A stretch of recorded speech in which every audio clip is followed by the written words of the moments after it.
Mike's motorsporting home, Indianapolis. The weekend got off to a shaky start when Ricardo Zonta's Toyota suffered a tyre failure and speared off the track in Friday afternoon practice. Minutes later,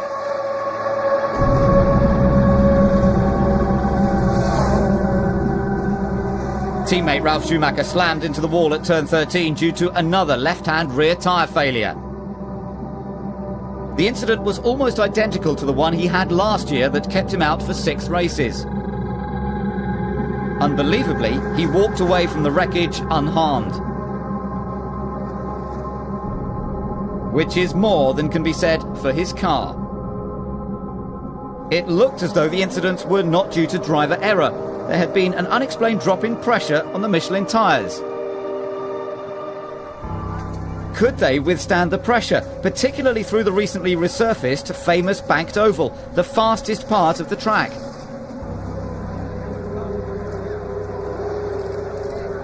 On Saturday morning, Michelin wrote to the FIA saying that they did not have total assurance that all tyres that qualified the cars could be used unless the vehicle speed in turn 13 could be reduced. Meetings took place throughout the weekend, discussing ways of slowing the cars down, such as creating a chicane in turn 13.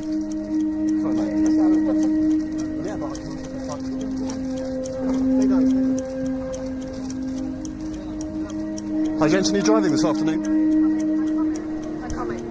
Time is ticking by, and no such undertaking has been received to resolve the problem in turn 13.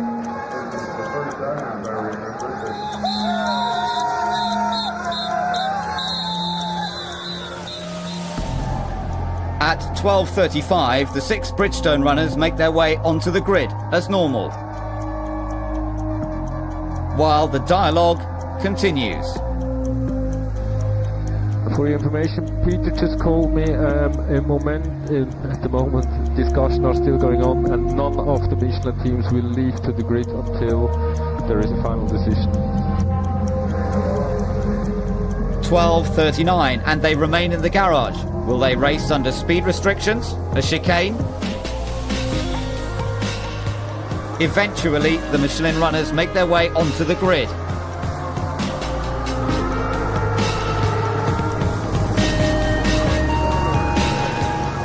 Bridgestone opted for a more conservative tyre, knowing that the high-speed sections of the circuit can cause high tyre wear.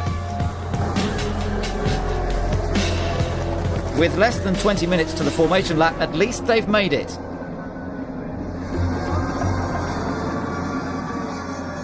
And with 73 laps ahead, the tension is mounting.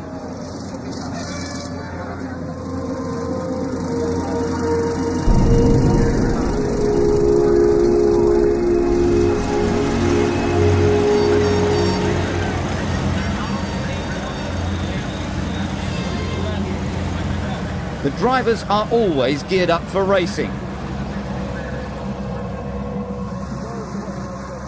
And Formula One needs to win over the massive US market.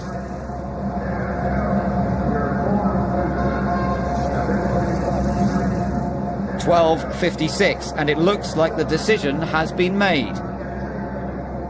Now it's time for the racing to begin.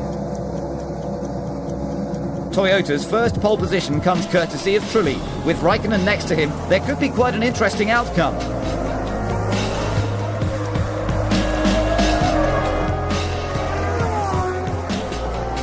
The cars make their way round the formation lap and try to warm their tyres and brakes for the start.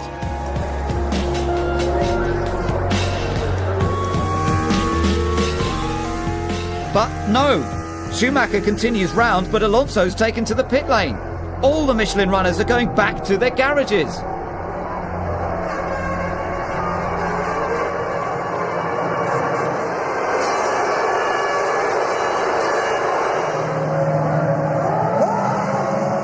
Two Ferraris, 2 Jordans and 2 Minardis.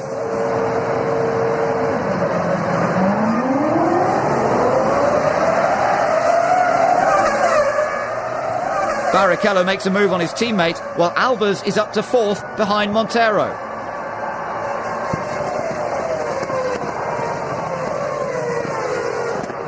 Meanwhile, the Michelin runners just stand back and watch.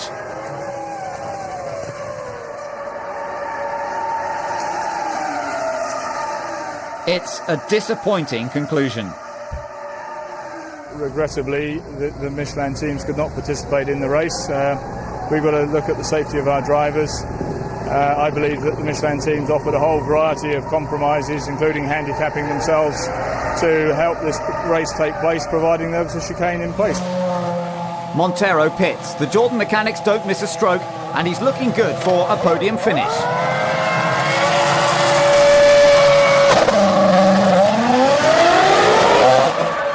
It should be a good haul of points for Minardi as well. Christian Albers is fifth, ahead of his teammate Patrick Friesacker.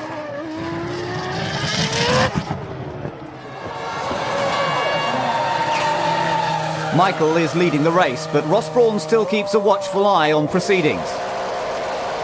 Everything looks okay. But he's got a battle on his hands. Barrichello has already stopped. And it's Rubens who has to take evasive action.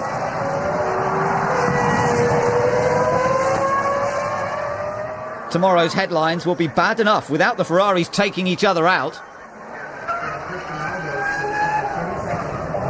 Now there's debris on the track, and it hasn't come from the cars. Despite all of the Michelin's efforts to find a solution with the Speedway, with the FIA and the Bridgestone runners, the selfishness of some has been the cost of the majority, and you know, that's why the fans are showing their disgust by throwing stuff on the track, and I'm very sorry for them. Others mark their anger by leaving the circuit early. Carthagean fans have finally got something to smile about. India's finest looks good for fourth.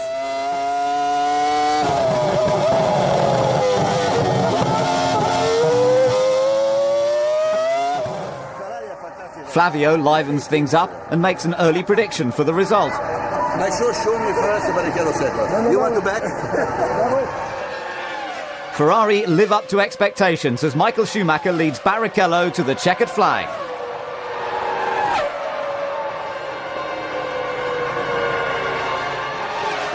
Followed by the two Jordans.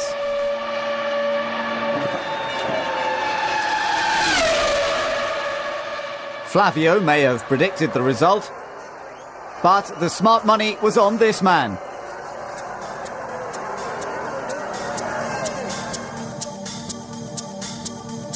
All six cars finished. It's Michael's first win of the year. Montero takes the first Portuguese podium in F1, while Carthagean scores the first points for an Indian driver. But what about Ferrari's standpoint? I tell you one story, not so long ago. In Monza, we had the death of a marshal. And all of us drivers agreed we would want, for the first two chicanes, yellow flags. And there was no less than 2 or 3 team owners which told their drivers, you would not respect the yellow flag. Just ignore what you have maybe said or not said. We want you to race, and we force you to race. And it's the same people that have been today on the other side. So Formula One is a tough business. We're working very hard, and as I mentioned before, we have had a tire which is quicker. We didn't use that because of we knew what is going to face us here. I'm not saying that the others purposely choose something wrong, but whatever it is their problem, not our problem. And I don't think you can ask the people who are not responsible for to take the responsibility. Michael leaps right up to third thanks to the tyre debacle. Montero makes a giant step up with his podium result. Ferrari are back on equal terms with McLaren. Minardi and Jordan score some much-needed points, leaving only BAR on the starting blocks.